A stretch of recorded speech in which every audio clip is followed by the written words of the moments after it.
اعوذ باللہ السمیع العلیم من الشیطان الرجیم بسم اللہ الرحمن الرحیم۔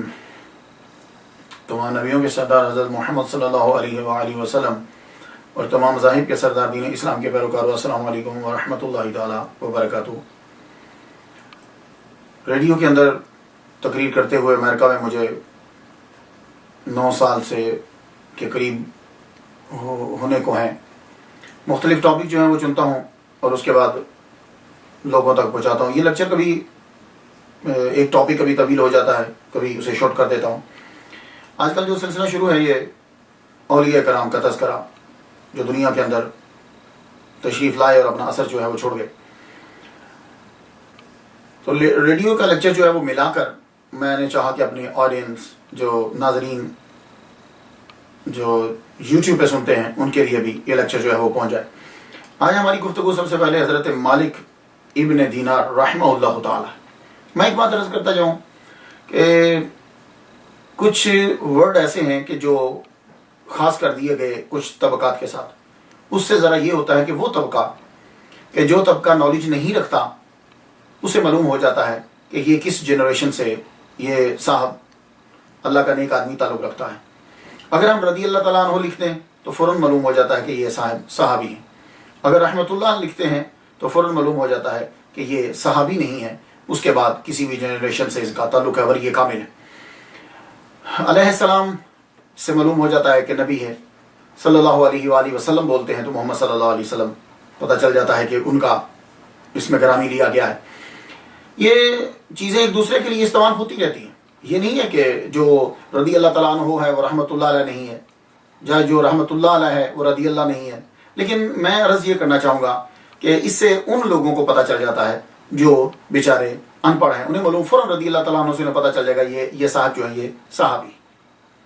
اور کچھ ایسا ہوتا ہے کہ مبلغین حضرات جو ہیں جن کی اسٹڈی بہت زیادہ عمیق نہیں ہوتی لیکن وہ مبلغ ہوتے ہیں، ان کے پاس نالج ہوتا ہے، تو ایسا ہوتا ہے کہ اگر آپ رضی اللہ تعالیٰ عنہ لکھ دیں گے تو وہ بیچارہ تقریر کرتے ہوئے یہ سمجھے گا کہ یہ صحابی۔ تو اس لیے یہ نہیں کہ یہ جنہوں نے دلائل دی انہوں نے غلط دی ہیں، لیکن یہ ہے کہ اس طبقے کو معلوم۔ تو مالک ابن دینار رحمۃ اللہ علیہ، یہ ابن مکوانا بیٹا ہوتا ہے۔ اور دینار کیا ہے؟ بعض نے کہا کہ دینار ان کے والد گرامی کا نام ہے، اور بعض نے کہا ہے کہ یہ دینار جو ہے ان کو اس لیے کہا گیا، ایک مرتبہ کشتی میں جا رہے تھے، وہ بھنور میں پھنس گئی اور کشتی کے ملا نے جو ہے ان سے پیسے مانگے، ان کے پاس پیسے نہیں تھے، اس نے بڑا مارا۔ تو جب وہ مار رہا تھا تو پانی سے مچھلیاں جو ہیں وہ ایک ایک دینار منہ میں لے کے اوپر آ گئی، تو آپ نے وہ دینار پکڑ کے اسے ایک دے دیا۔ اس آدمی نے پھر توبہ کی بعد میں، لیکن آپ کشتی سے اتر کے پانی کے اوپر چلتے ہوئے نکل گئے۔ لیکن اگر یہ ان کی صفت ہے تو پھر مالک ابن دینار نہیں کہنا چاہیے، پھر مالک دینار کہنا چاہیے۔ تو اگر مالک ابن دینار کہا جا رہا ہے تو اس کا مطلب یہ ہوگا کہ دینار کا تعلق ان کے ساتھ نہیں، ان کے والد گرامی کے ساتھ ہے۔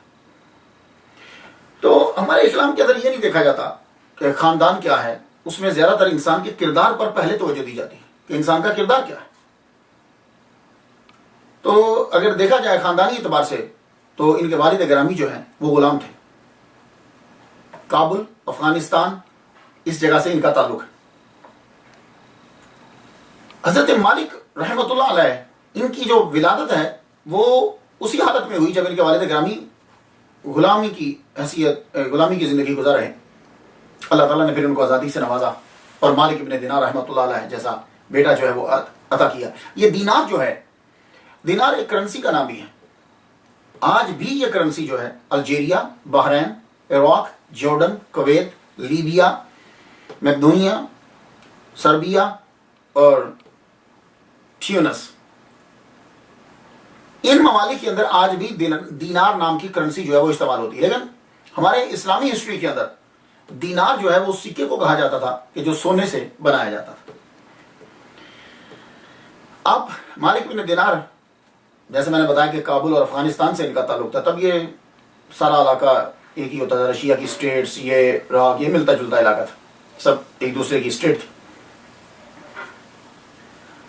مالک ابن دینار 19 سال کی آپ کی عمر سب سے پہلے آپ نے پولیس میں نوکری کی.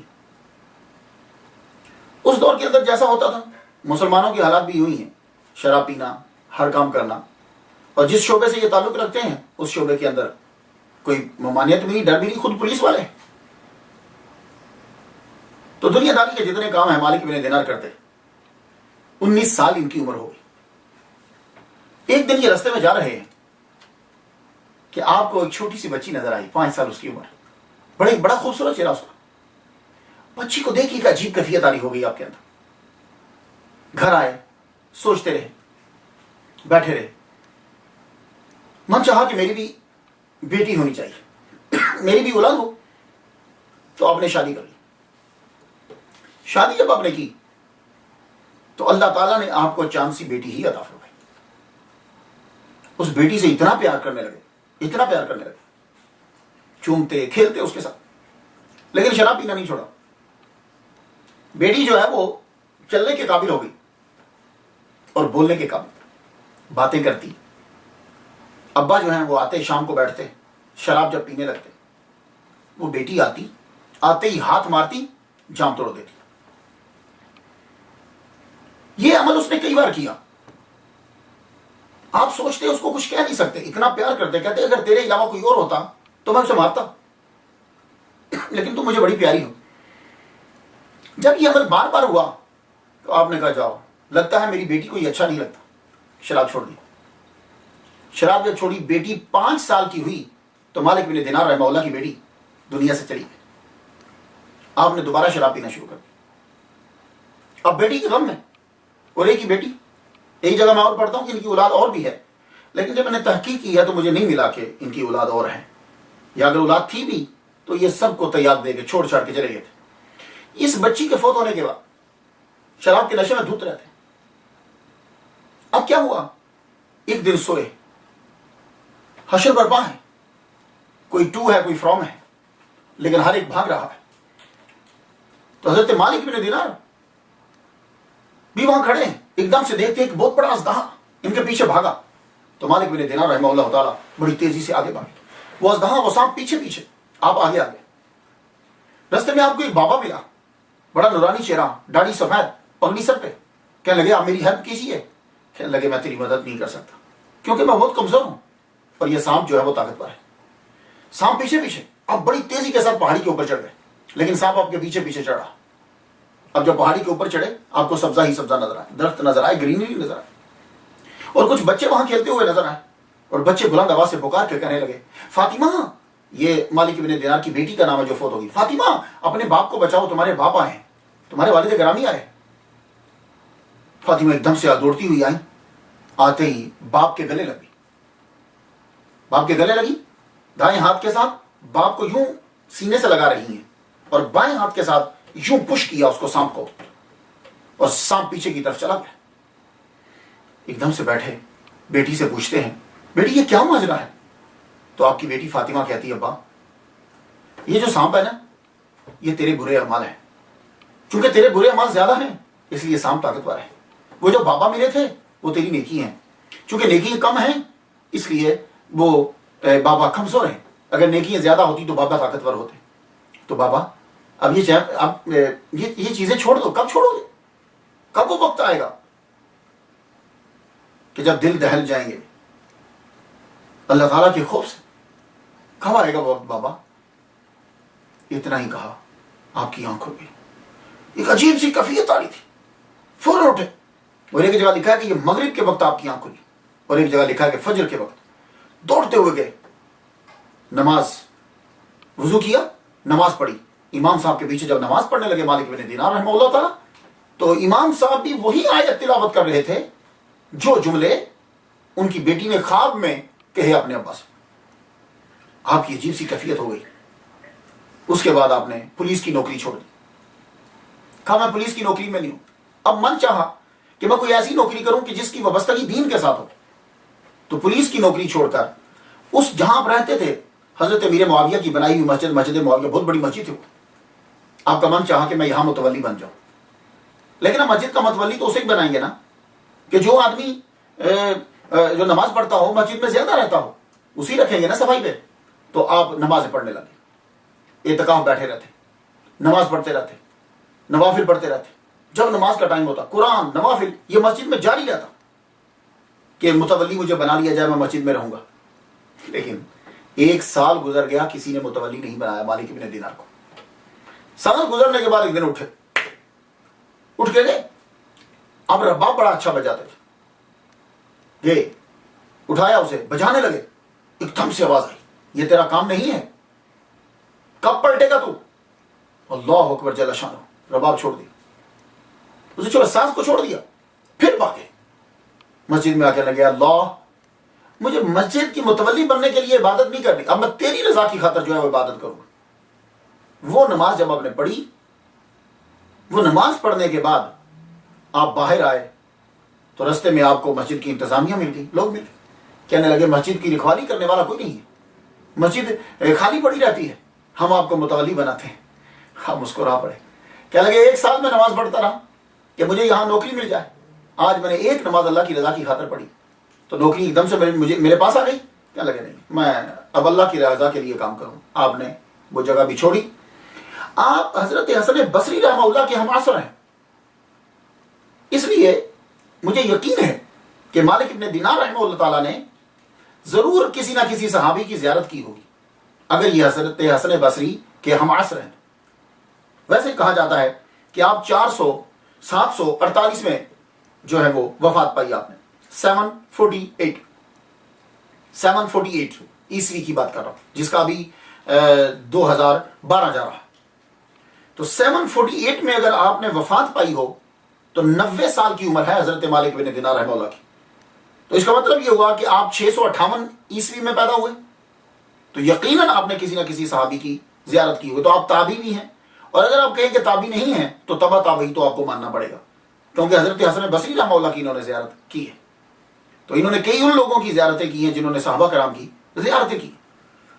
اب تصوف کی طرف آپ کا جو ہے وہ رجحان ہو گیا, آپ چلے گئے بصرہ کے اندر آپ نے قیام کیا. اور اب تصوف میں جب آدمی آتا ہے تو تصوف کے اندر سب سے پہلا کام یہ ہوتا ہے کہ نفس کی مخالفت کرنی. یہ بات یاد رکھیں. اب یہ نہیں ہے کہ آدمی تصوف میں چلا جائے اور خواہشات کی پیروی بھی کرتا ہے. اندر سے آواز آئے کہ یہ کھانا ہے تو چلو چلیے کھانے چلتے ہیں, مجھے یہ چیز چاہیے تو چلو چلتے ہیں. آپ کا من چاہا کہ میں گوشت کھاؤں, 20 سال تک مالک ابن دینار رحمہ اللہ نے گوشت نہیں کھایا. 20 سال تک گوشت نہیں کھایا. بصرہ میں 40 سال رہے اور آپ نے کھجور تک نہیں کھائی. 40 سال آدمی کھجوروں کے شہر میں رہتا ہو جہاں کھجوریں اگتی ہیں, اور آپ کھجور نہ گئے. کیوں؟ اس لیے کہ من کی خواہش تھی, آپ کو اچھی لگتی تھی. اور ایک مرتبہ تو نفس نے یہ کہہ دیا کہ کھجور بڑا دل کر رہا ہے. آپ نے کہا ٹھیک ہے میں تمہیں کھجور کھلاتا ہوں, لیکن اس کے لیے شرط یہ ہے کہ تجھے 1 ہفتہ روزہ رکھنا پڑے گا. دیکھا, ہمارا ذرا من چاہتا ہے آج لسی پینی ہے, ذرا من چاہتا ہے آج چاٹ کھانا ہے, ذرا من چاہتا ہے آج روسٹڈ مرغا کھانا ہے, ذرا من چاہتا ہے کہ آج بریانی کھانی ہے, ہم فوراً چل پڑتے ہیں. مالک ابن دینار رحمہ اللہ تعالی نفس نے صرف اتنا کہا ہے کہ مجھے کھجوریں کھانی ہیں. کیا کھجور حرام ہے؟ نہیں. وجہ یہ ہے کہ جب ایک مرتبہ نفس کی بات مان لی جائے گی تو نفس آپ کے اوپر حاوی ہو جائے گا. تو تصوف کے اندر یہ ہوتا ہے کہ نفس کی بات نہیں ماننی, نفس کو مارنا ہے. حرام تو عمل کرنا ہی نہیں, ماننا ہی نہیں. حلال میں بھی جہاں تک کنٹرول ہو سکتا ہے نفس کی بات نہ مانو, اس کو اپنے اوپر حاوی نہ ہونے دو. ہم نے کہا ٹھیک ہے میں تجھے کھجور کھلاتا ہوں, لیکن 1 ہفتہ تو روزہ رکھے گا. ٹھیک ہے, آواز آئی, ٹھیک ہے. کھجوریں لی, کھجور لے کر آپ چل پڑے کہ مسجد میں بیٹھ کر میں کھجور کو جو ہے وہ کھاتا ہوں. مسجد میں گئے تو مسجد میں جب بیٹھے, وہی تو سنت الاعتکاف, بیٹھ کر ابھی کھجوریں کھولی ہیں, ایک لڑکا بچہ جو ہے وہ داخل ہوا. کیا لگا وہ ہماری مسجد کے اندر یہودی آ گیا, ہماری مسجد کے اندر یہودی آ گیا, ہماری مسجد کے اندر یہودی آ گئے. بچے کی آواز سے اس کا باپ دوڑا کہ شاید ایسا ہی ہو کہ یہودی آ گیا وہ مسجد کو خراب کرنے کے لیے. اس لڑکے کا والد جب مسجد کے اندر آیا تو دیکھا کہ یہ تو مالک ابن دینار ہیں. معذرت کی کہ میرا بچہ آپ کو پہچان نہیں پایا حضور. آپ نے فرمایا اس نے مجھے یہودی کیوں کہا ہے؟ کہا اصل میں وجہ یہ ہے کہ یہ جو ہمارا پورا محلہ ہے نا, یہ پورا محلہ جو ہے اس میں ہر فرد دن کو روزہ رکھتا ہے. اللہ اکبر. یار اس دور کے لوگ کیسے تھے یار؟ آپ نے فرمایا کہ وہ یہ ہمارا پورا محلہ کا جتنے بھی بالغ لوگ ہیں وہ سب روزہ رکھتے ہیں. تو آپ کو اس نے دیکھا کہ آپ دن کے ٹائم کھجوریں کھانے لگے ہیں تو اس نے سمجھا کہ شاید ہم مسلمان نہیں ہے، یہ بچہ ہے، معصوم ہے. اللہ اکبر جل شانہ. اسی وقت آپ نے کھجوروں کو لپیٹا اور آپ نے فرمایا، نفس سے کہنے لگے سن، تو کھجور کھانے لگا تھا تو تجھے یہودی قرار دے دیا گیا، وہ تو کھا لیتا تو تیرا حال کیا ہوتا؟ یہ نفس کو دبانے کے لیے ہمیں بتلایا گیا. اس کا مطلب یہ نہیں ہے کہ کھجور کھانا ناجائز ہے، کھجور نہیں کھانی، کھائیے، لیکن یہ ضروری نہیں ہے کہ کھجوریں کھائے گا تو بندہ ولی اللہ بن جائے گا. نہیں، یہ مطلب نہیں. یہ انہوں نے یہ بتلایا کہ میں نفس کی آدمی جب مخالفت کرتا ہے تو اس کو ترقی ملتی ہے. اس نفس کی ایک بات مانو گے، پھر یہ دوسری منوائے گا، پھر یہ تیسری منوائے گا، پھر یہ چوتھی منوائے گا، اور آخرکار کہا ہوگا کہ یہ شیطان کے حوالے کر دے گا.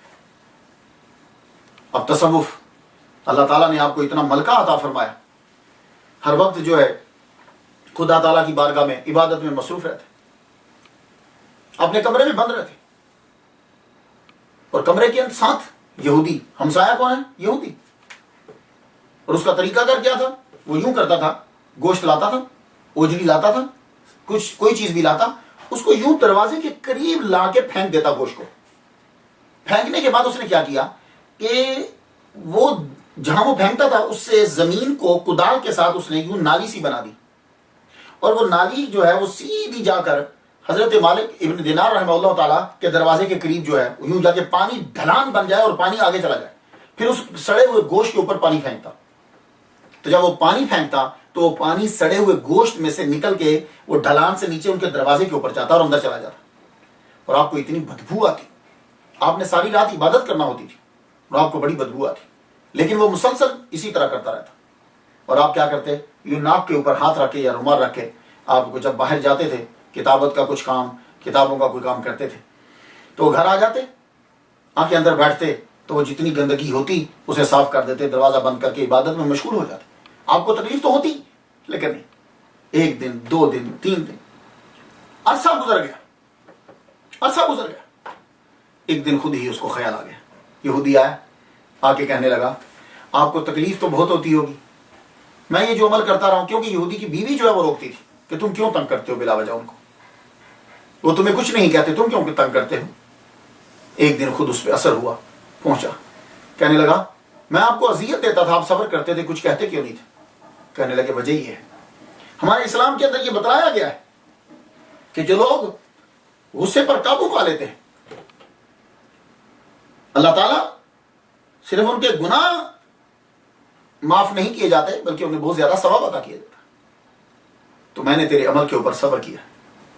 بہت متاثر ہوا، اس نے اس عمل کو دیکھ کر کلمہ پڑھ لیا، لا الہ الا اللہ محمد رسول اللہ. حضرت امام مالک رحمہ اللہ تعالیٰ ساری زندگی آپ نے اللہ تعالیٰ کی عبادت میں گزار دی. ایک مرتبہ ایک عورت نے آرزو کی، بہت امیر تھی، کہ میں آپ سے شادی کرنا چاہتی ہوں. آپ نے فرمایا ہم نے سب کچھ چھوڑ چھاڑ دیا ہے. مجھے اس جملے سے لگتا ہے کہ جب آپ کی بیٹی کا انتقال ہو گیا ہے تو اس کے بعد جو ہے وہ آپ نے بیوی کو بھی شاید چھوڑ دیا تھا. اور یہ جو جملہ، اس جملے سے مجھے لگتا ہے، ورنہ وہ عورت یہ آرزو نہ کرتی کہ مجھے آپ سے شادی کرنا ہے. اور وہ دولت مند بھی بہت تھی. آپ نے فرمایا میں اسے طلاق دے چکا ہوں، اور جسے طلاق دے دی جائے اسے دوبارہ گھر میں کیا رکھنا. تو ایک جگہ میں پڑھتا ہوں کہ آپ کی بیٹی نے آپ سے کہا، تو خیر روایات جو ہے وہ بہت سی ملتی ہیں.